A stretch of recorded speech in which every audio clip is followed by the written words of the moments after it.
Hello guys, welcome back to Masala Mane Kannada vlogs. ಇವತ್ತಿನ ರೆಸಿಪಿಯಲ್ಲಿ ತುಂಬಾ ಟೇಸ್ಟಿಯಾಗಿರುವಂಥ tomato ಗೊಜ್ಜು ಹೆಂಗೆ ಮಾಡೋದಂತ ಹೇಳಿ ನೋಡೋಣ. ತುಂಬ ಬೇಗ ಆಗುತ್ತೆ ಮತ್ತು ಜಾಸ್ತಿ ಏನು ಟೈಮ್ ಹಿಡಿಯಲ್ಲ. ಊಟ ಮಾಡೋದಕ್ಕೂ ತುಂಬ ಚೆನ್ನಾಗಿರುತ್ತೆ ಈ ಗೊಜ್ಜು. ಸೊ ಬನ್ನಿ ತಡ ಮಾಡದೆ ವಿಡಿಯೋನ ಶುರು ಮಾಡೋಣ. ನಾನಿಲ್ಲಿ ಒಂದು ಬಾಣಲಿನ ಬಿಸಿ ಮಾಡ್ಕೊಳ್ಳೋದಕ್ಕೆ ಅಂತ ಇಟ್ಕೊಂಡಿದ್ದೀನಿ. ಬಾಣಲಿ ಸ್ವಲ್ಪ ಬಿಸಿ ಆದಮೇಲೆ ಅದಕ್ಕೆ ಒಂದು 2-3 ಟೀ ಸ್ಪೂನಷ್ಟು ಆಯಿಲ್ ಹಾಕ್ತಾಯಿದ್ದೀನಿ. ಎಣ್ಣೆ ಸ್ವಲ್ಪ ಬಿಸಿ ಆಗಬೇಕು.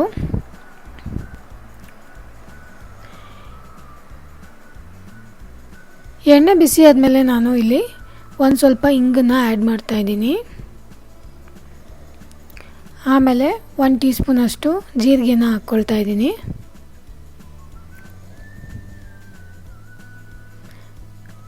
ನೆಕ್ಸ್ಟು ಒಂದು ಕಟ್ ಮಾಡಿ ಇಟ್ಕೊಂಡಿದ್ದಂಥ ಹಸಿಮೆಣಸಿನ್ಕಾಯಿನ ಹಾಕ್ಕೊಂಡಿದ್ದೀನಿ.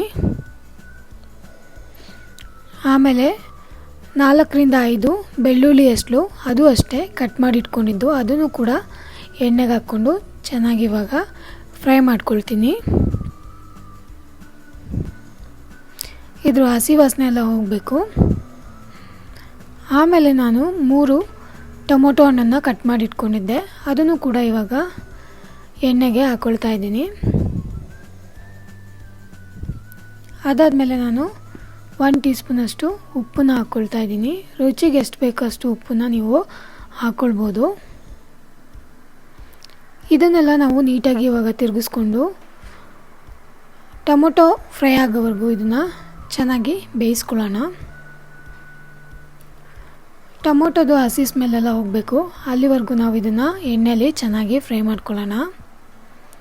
ಸೊ ಈ ಥರ ಇದು ನೀಟಾಗಿ ಫ್ರೈ ಆಗಬೇಕು. ನೆಕ್ಸ್ಟು ನಾನು ಮಸಾಲಾನ ಆ್ಯಡ್ ಮಾಡ್ತಿದ್ದೀನಿ. ಫಸ್ಟು 1 ಟೀ ಸ್ಪೂನಷ್ಟು ಹಳದಿ ಪೌಡ್ರು, 1 ಟೀ ಸ್ಪೂನಷ್ಟು ರೆಡ್ ಚಿಲ್ಲಿ ಪೌಡರ್, ಆಮೇಲೆ 1 ಟೀ ಸ್ಪೂನಷ್ಟು ಗರಂ ಮಸಾಲ, 1 ಟೀ ಸ್ಪೂನಷ್ಟು ಧನಿಯಾ ಪೌಡ್ರನ್ನ ಹಾಕ್ಕೊಂಡಿದ್ದೀನಿ.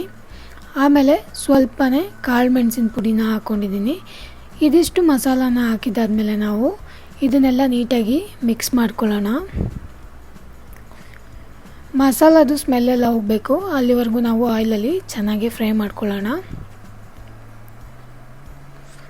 ಆಮೇಲೆ ನಾನಿಲ್ಲಿ ಸ್ವಲ್ಪ ನೀರನ್ನು ಹಾಕ್ಕೊಳ್ತಾ ಇದ್ದೀನಿ. ನಿಮಗೆ ಗ್ರೇವಿ ಕನ್ಸಿಸ್ಟೆನ್ಸಿ ಎಷ್ಟು ಬೇಕೋ ಅಷ್ಟು ನೋಡಿಬಿಟ್ಟು ನೀರನ್ನು ಆ್ಯಡ್ ಮಾಡ್ಕೊಳ್ಬೇಕು. ಗಟ್ಟಿ ಬೇಕಂದರೆ ಗಟ್ಟಿ ಮಾಡ್ಕೊಳ್ಳಿ, ಸ್ವಲ್ಪ ತಿಳಿಯಾಗಬೇಕಂದ್ರೆ ತಿಳಿಯಾಗಿ ಕೂಡ ನೀವು ಮಾಡ್ಕೊಳ್ಬೋದು. ನಾನು ಲಾಸ್ಟಲ್ಲಿ ಹೆಚ್ಚಿಟ್ಕೊಂಡಿದ್ದಂಥ ಕೊತ್ತಂಬರಿ ಸೊಪ್ಪನ್ನು ಹಾಕ್ಕೊಳ್ತಾ ಇದ್ದೀನಿ. ಇದನ್ನ ಹಾಕ್ಕೊಂಡು ಇವಾಗ ನೀಟಾಗಿ ತಿರುಗಿಸ್ಕೊಂಡ್ರೆ ಟೊಮೊಟೊ ಗೊಜ್ಜು ರೆಡಿಯಾಗುತ್ತೆ. ತುಂಬಾ ಬೇಗ ಮತ್ತು ತುಂಬ ಈಸಿಯಾಗಿ ಮಾಡುವಂಥ ಟೊಮೊಟೊ ಗೊಜ್ಜಿದು, ತುಂಬ ಟೇಸ್ಟಿಯಾಗಿ ಕೂಡ ಇರುತ್ತೆ. ನಾನಿಲ್ಲಿ ಒಂದು ಪ್ಲೇಟಿಗೆ ಇದನ್ನು ಸರ್ವ್ ಮಾಡ್ಕೊಂಡಿದ್ದೀನಿ. ನೀವು ಕೂಡ ಮನೇಲಿ ಟ್ರೈ ಮಾಡ್ಬೋದು. ನೀವು ಮನೇಲಿ ಟ್ರೈ ಮಾಡಿ ನನಗೆ ಟೇಸ್ಟ್ ಹೆಂಗಿತ್ತಂತ ಹೇಳಿ ಕಾಮೆಂಟ್ ಮಾಡಿ ಹೇಳಿ. ಯಾರೆಲ್ಲ ಫಸ್ಟ್ ಟೈಮ್ ನನ್ನ ಚಾನಲ್ ನೋಡ್ತಿದ್ದೀರಾ, ನಾನು ಸಿಂಗಪೂರಿಂದ ಕನ್ನಡ ವ್ಲಾಗ್ಸ್ ಮಾಡ್ತಾಯಿದ್ದೀನಿ. ಯಾರೆಲ್ಲ ಇನ್ನೂ ಸಬ್ಸ್ಕ್ರೈಬ್ ಆಗಿಲ್ಲ, ದಯವಿಟ್ಟು ನನ್ನ ಚಾನಲ್ಗೆ ಸಬ್ಸ್ಕ್ರೈಬ್ ಆಗಿ ಮತ್ತು ನನಗೆ ಸಪೋರ್ಟ್ ಮಾಡಿ. ಇದೇ ಥರ ಇನ್ನೂ ಒಳ್ಳೆ ರೆಸಿಪಿಗಳ ಜೊತೆ ಇನ್ನೊಂದು ವಿಡಿಯೋದಲ್ಲಿ ನಾವು ಮತ್ತೆ ಸಿಗೋಣ. Until then keep watching Masala Mane Kannada vlogs. Thank you.